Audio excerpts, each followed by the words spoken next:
Yesu aje kubarana n'abantu be. Yesu aje kubarana n'abasambanyi. Yesu aje kubarana n'ibyarya. Yesu aje kubarana n'abajura. Yesu iki nicyo gihe aje kubarana nawe. Ibyo ngibyo urabikora ukaza mu nzu y'Imana. Ibyo ngibyo urabikora ukigubeshaga Imana iravuze. Ibyo ngibyo urabikora waragize ukavuga ngo ni Imana yagutumye, ariko Yesu araje. Ni wowe wigubwira abantu ngo urambwiye ngo zana, haleluya, ngo zana amaturo gukora deliverance. Deliverance iri hanze ahangaha igiye gukora ishyano. Bakozi b'Imana, ndagira ngo mbabwire ngo zo deliverance muri gukorera abantu, Uwiteka aje kubarana namwe. Uwiteka aje kubarana namwe. Mwafasha abantu bahindura nk'ibigoryi, mwafasha abantu bagira ubucuruzi, abantu murabareba mukavuga ngo kubera yuko akorera 150 nimubwira ngo iravuga ngo mbese nkana arayazana, ikibazo cye gikemuke kandi ari kukubesha. Hako mwagize ubwenge mwebwe, mwagize ubwenge mukabwira mwuka wera akabasanga. Haleluya, haleluya, haleluya. Mwuka wera ntimukimwumva, ahubwo umuntu arakubwira ngo irambwiye, ukirukanka ngo Imana yavuze. Reka mwabaye inzererezi, ibyumba ntimukibitangwa. Haleluya. Fata umwanya wiherere, usenge Imana yawe. Imana izakumva. Imana ntabwo ijya yirengagiza umuntu yitsakiye. Icyifuzo cyawe nujya imbere y'igitanda cyawe ukikingirana ugahamagara Imana, Imana izacyumva kandi izagisubiza. Ndagira ngo ngutangarize yuko igihe kirageze kandi kirasohoye. Abasenga Data mu kuri no mu mwuka, ni mu musenga kuko igihe ni iki ngiki cyo kugira ngo abasenze Data mu kuri no mu mwuka bamubone, cyo kugira ngo abantu bafite amasezerano bahawe n'Uwiteka batahawe n'abantu babone ko hari Imana yavuganye nabo. Hari abantu mufite amasezerano mwahawe n'abantu mutahawe n'Imana. Haleluya, haleluya. Banza umenye ngo mbese isezerano ufite n'Imana yari impaye, mbese isezerano afite n'umuntu wari impaye. Haleluya.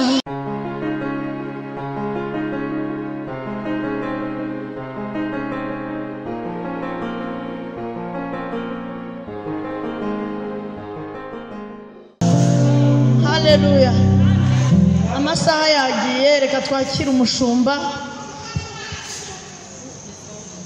Dukomera Imana yacu amashyi. Haleluya, haleluya,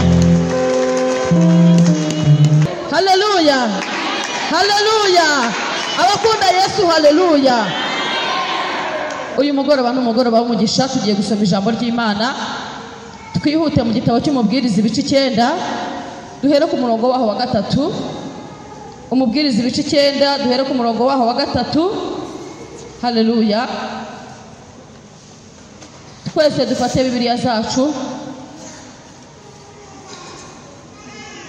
dusome mu izina rya Yesu. Mutwe w'amagambo uravuga ngo abantu b'Imana bashyirwa ikimenyetso mu ruhanga. 3 havuze ngo nuko basanga ubwiza bw'Imana ya Isiraheli bwavuye ku mukerubi aho bwahoze bugeze mu muryango w'inzu, maze ahamagara uwo muntu wari wambaye imyenda y'ibitare afite ihembe ririmo wino ku itako rye. Nuko Uwiteka aramubwira ati, genda unyure mu murwa hagati muri Yerusalemu, maze ushyire ikimenyetso mu ruhanga, mu gahanga k'abantu banihira ibizira bihakorerwa byose bikabatakisha. Ba bandi ababwira numva ati, nimugende munyure mu murwa mumukurikiye, maze mukubite. Amaso yanyu ye kubabarira kandi mwe kugira ibambe. Mutsembeho umusaza n'umusore n'inkumi n'abana bato n'abagore, ariko umuntu wese ufite icyo kimenyetso mwe kumwakura, ndetse muhere mu buturo bwanjye bwera.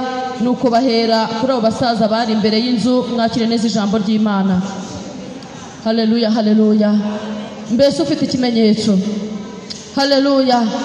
Baza mugenzi wawe ngo mbese ufite ikimenyetso? Haleluya.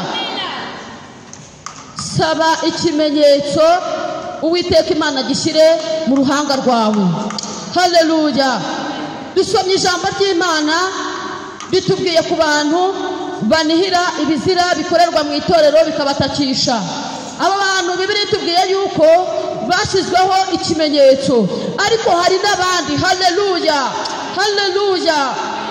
hari abandi bahumanyije ubuturo bwera bw'Imana, hari abandi babujije abantu gukizwa, hari abandi ijambo ry'Imana ryatubwiye ngo nuko abwira marayika ngo nuko fata ihembe, haleluya, ngo nurangiza gufate na wino, ngo ugende unyura mu murwa hagati, ngo nugera kuri ba bandi banihira ibizira bikorerwa mu itorero bikabatatisha, abo ngabo bashyira ikimenyetso ku ruhanga, ariko ba bandi haleluya nubageraho, Imana ishimwe, ngo utsembeho umusaza n'umukecuru, utsembeho umusore, ariko ngo uhere kuri ba bandi b'abasaza b'imbere ku ruhimbi.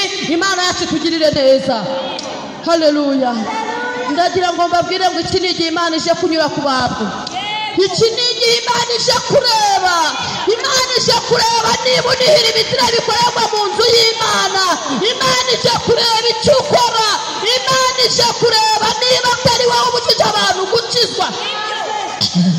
Imana iriyiziye kandi irarakaye, ngo mutsembeho umusaza n'umukecuru, mutsembeho umugore utwite ndetse n'uwasa, mutsembeho umusore ndetse n'inkumi, ngo amaso yawe ntababarire, haleluya.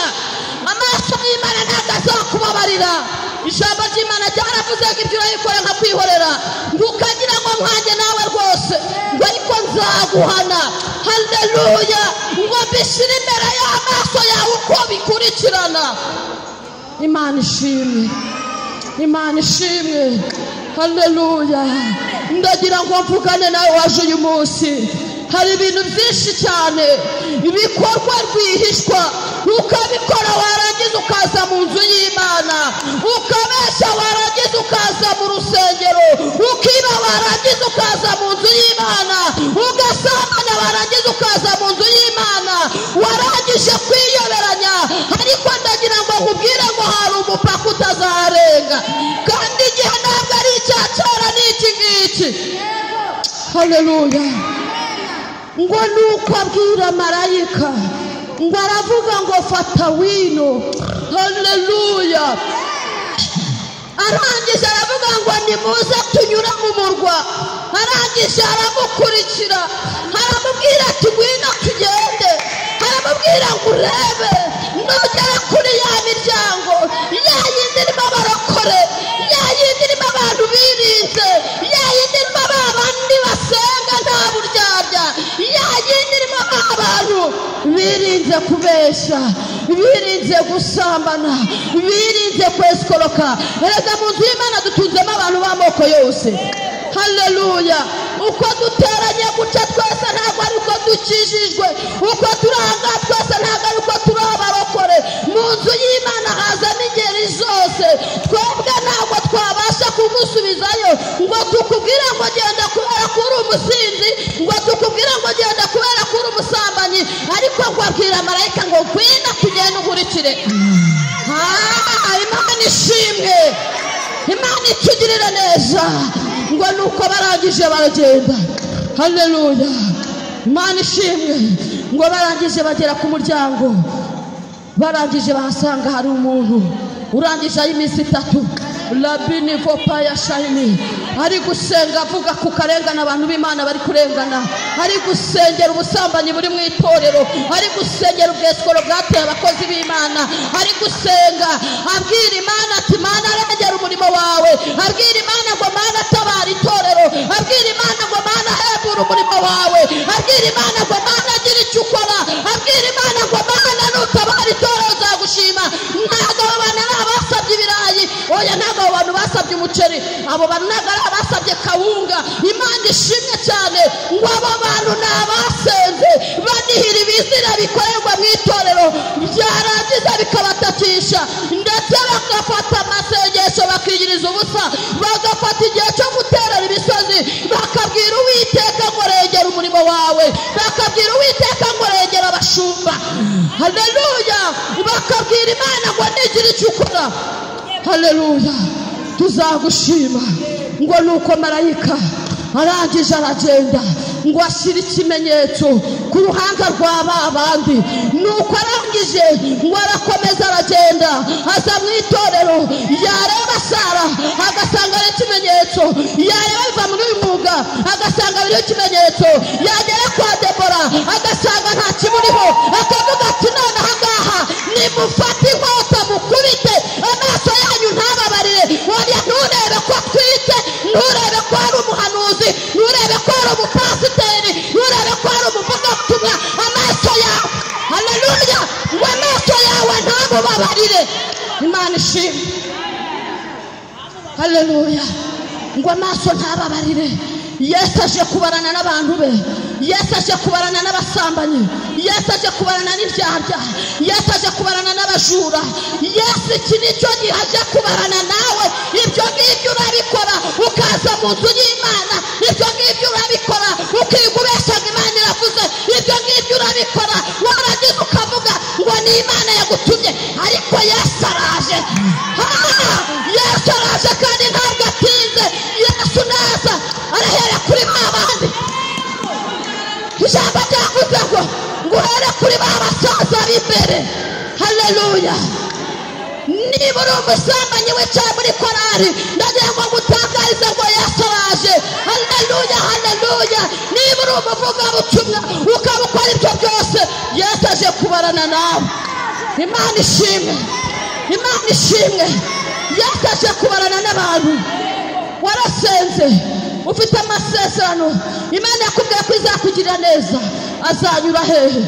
Wigubesha abantu, wiguteka imitwe, aho kugira ngo ufate igihe cyo gusenga, aho kugira ngo ufate Bibiliya usome ijambo ry'Imana, wirwa mu matiku uri kuvuga abakozi b'Imana. Haleluya, haleluya. Ni wowe insangano zarakurangije, ni wowe wigubwira abantu ngo yarambwiye ngo zana, haleluya, ngo zana amaturo gukora deliverance. Deliverance iri hanze ahangaha igiye gukora ishyano.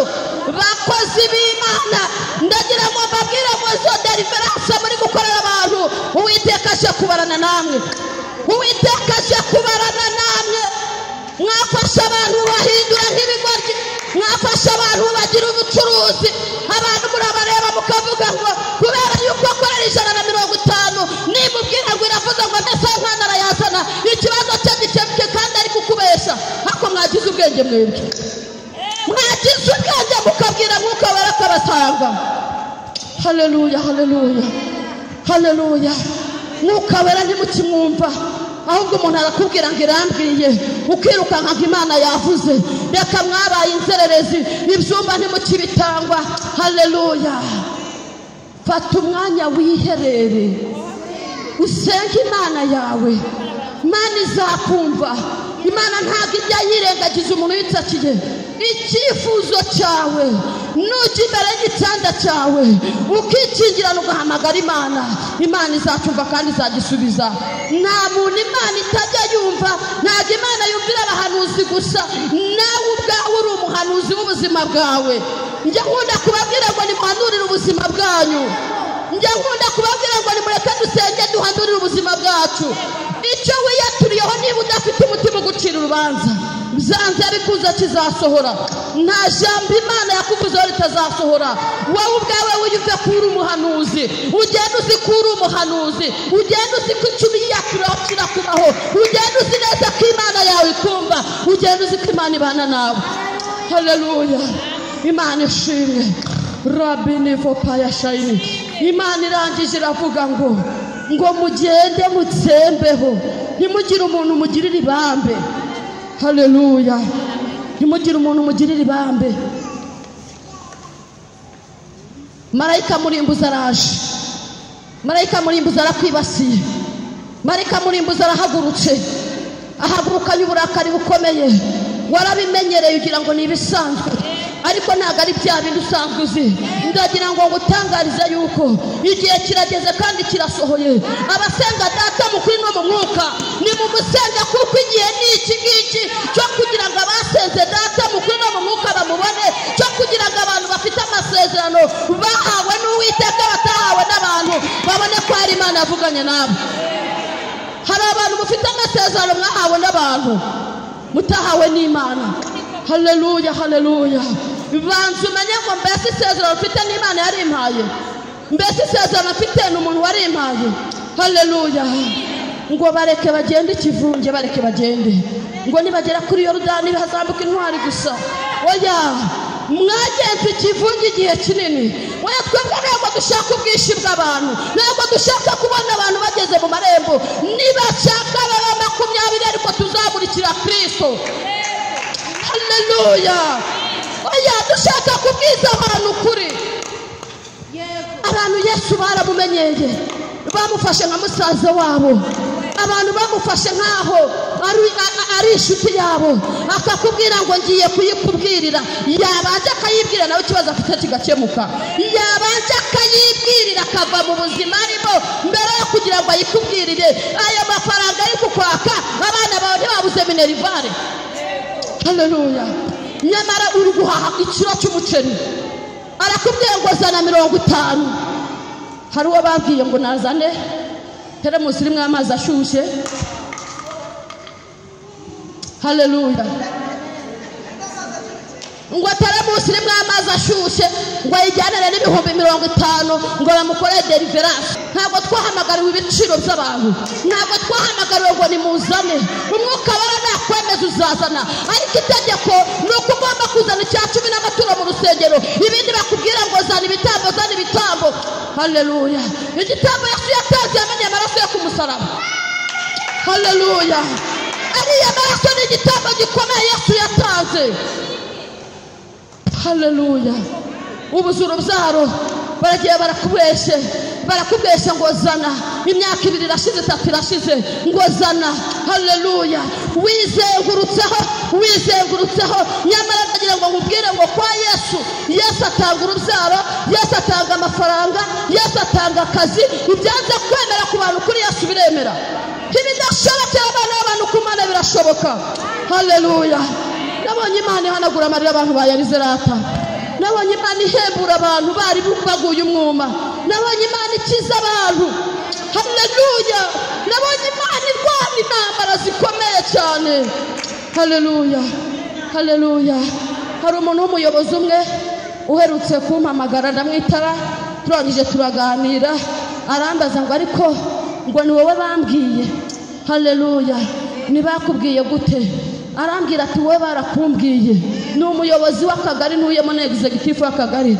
Arambwira ati none se ntago ari wowe wari uriho ku bwa runaka n'undi muyobozi wari uhari ni kera ni 2012. Arambwira ati ntago ari wowe wari uriho kubwangamije. Ndavuga nti ni njyewe. Ngo ngo amakuru bamaye nuko kwitondera wowe. Imana ishimwe. Bagomba kutugiraho amakuru meza, bagomba kutugiraho amakuru meza. Mbese muri wowe amakuru bakuziho nayahe? Birashoboka yuko haleluya bakuzi neza ko umuntu atakugera imbere nta kintu umuhaye. Sibahari benshi. Haleluya. Ubu ngubu abantu benshi cyane babonye business yo gucururizamo, babonye business yo gucururizamo ariyo murimo w'Imana. Ariko nagira ngo mbabwire ngo biriya ntabwo bizamara kabiri. Niba uzi neza ko Imana iguhamagaye, nyemerera witaba Imana iguhamagaye, ugendere ku mategeko iguhaye. Imana yacu ifite kondisiyo, iby'Imana bifite kondisiyo. Nugenda uko Imana itakubwiye, ndagira ngo nkubwire ngo ntibizamara kabiri. Uzabikora uyu mwaka ariko ubundi birangire. Ariko nugendera kuri kondisiyo y'Imana, ni ukuri bizakomera.